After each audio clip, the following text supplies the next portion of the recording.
Насан туршидын давсны хэрэглээ хоногт дунджаар 5-7 грамм байх ёстой ч энэ нь манай улсад 2 дахин их гэсэн судалгаа гарчээ. Давсыг хэтрүүлэн хэрэглэх нь зүрх судасны өвчин, ходоодны хавдар, бөөрийн өвчин, яс зэрэгжих, харуулт зэрэг олон өвчний суурь болдгийг эрүүл мэндийн байгууллагаас хэлж байна.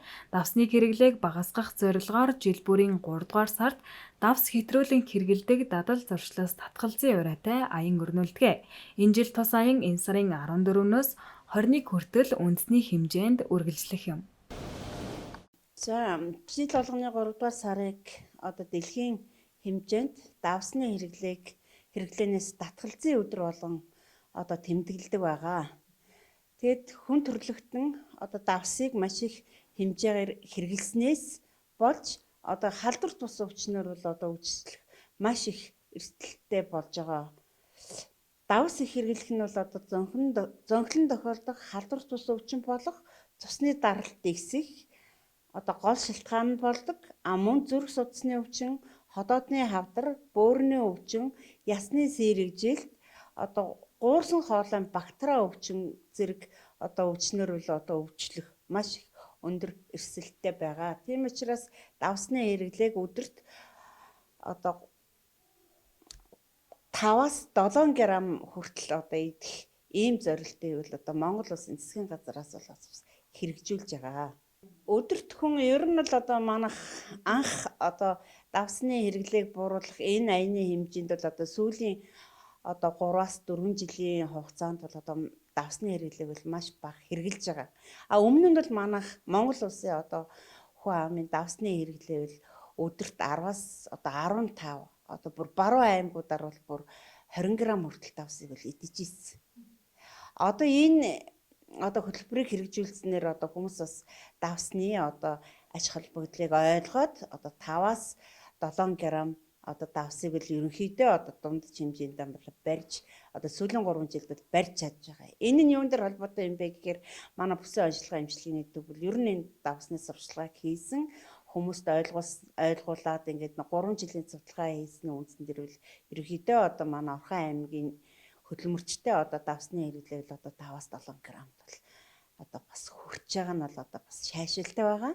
Тэгээд энэ давсыг бас юугаар хэрэглэх юм бэ? Давсаа хоолндоо яаж хэрэглэх юм бэ гэдэг сурчлагын үндсэн дээр л нэг давс орсон хүнсний бүтээгдэхүүнүүд хям, пицца тийм ээ энэ хэдийнх юм бол давсны хэрэглээг бол бас ямар хэмжээнд хэрэгжилж байна вэ нэгдүгээр хоёрдугаарт хоолндоо авах давсны маань хэрэглээ ямар байна гэдэг бол хүмүүсээс зохицуулаад өөрсдөндөө бас хяналт тавьж сурч байгаа.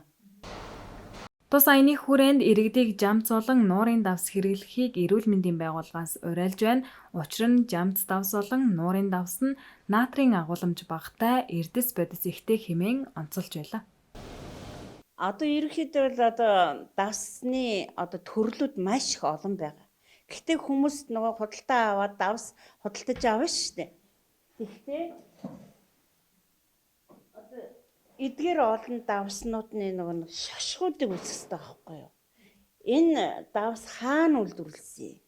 Энд натрийн хэмжээ нь ямар орсон юм? Йод байна уу, байхгүй юу гэдэг энэ шашгаан сайн үндсэн дээр за энэ би хэрэглэж болох давс юм байна. Хэрвээ йод байхгүй натрийн өндөр орсон байвал энэ давснаас би татгалзаад энэ Монголынхоо нуурын давснуудыг сүүлийн үед бол энэ Монголын маань жамц давс, нуурын давс эдгээр бол дандаа нөгөө эрдэс бодис алдагдаагүй давснууд байх ёстой байгаа.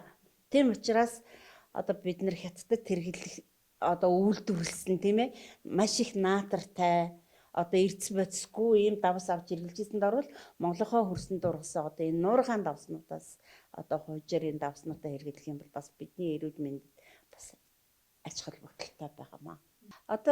Давс нь хэтрүүлэн ихснээр хүний биед ороод халдвар бус өвчнүүдийг л үүсгэж байна. Энэ нь нөгөө цуснд юунуудыг натринуудыг маш их цусыг төгрүүлээ. Тэгээд тархины цус харуулдах, зүрхний өвчин гэдэг энэ мэтчлээ бөөрийн өвчин энэ мэтчлийн өвснүүдийг л үүсгэж байгаа. Давсыг хоол хүнсэндээ зүй зохистой хэрэглэснээр бие махбодын шингэний тэнцвэрийг хангахаас гадна булчингийн үйл ажиллагааг дэмжих ач холбогдолтой гэдгийг эрүүл мэндийн байгууллагаас хэлж байна.